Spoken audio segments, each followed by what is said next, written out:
భారతదేశంలో బంగారం ధరలు రోజురోజుకు పెరిగిపోతున్నాయి. ప్రస్తుతం తులం ధర 1,30,000 రూపాయలకు చేరుకుంది. రానున్న రోజుల్లో ఇంకా మరింతగా పెరిగే అవకాశాలు ఉన్నాయని బులియన్ మార్కెట్ నిపుణులు చెబుతున్నారు. అయితే గత 10 రోజులుగా వరుసగా పెరిగిన గోల్డ్ రేట్స్ నేడు స్థిరంగా ఉన్నాయి. ఇది పసిడి ప్రియులకు బిగ్ రిలీఫ్ అని చెప్పాలి.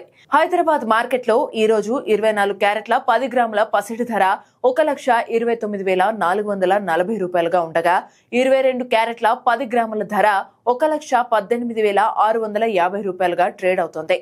బంగారంతో పాటు భారీగా పెరుగుతున్న వెండి ధరలు నేడు కాస్త తగ్గాయి.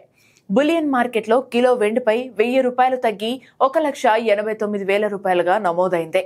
హైదరాబాద్ మార్కెట్ లో కిలో వెండి ధర 2,06,000 రూపాయలుగా ఉంది. పెరిగిన ధరలతో సామాన్య జనాలు బంగారం, వెండి కొనడానికి జంకుతున్నారు. పెట్టుబడిదారులు సురక్షిత ఆస్తుల వైపు మొగ్గు చూపుతుండటంతో బంగారం, వెండికి భారీగా డిమాండ్ పెరుగుతుందని బులియన్ మార్కెట్ నిపుణులు అంటున్నారు.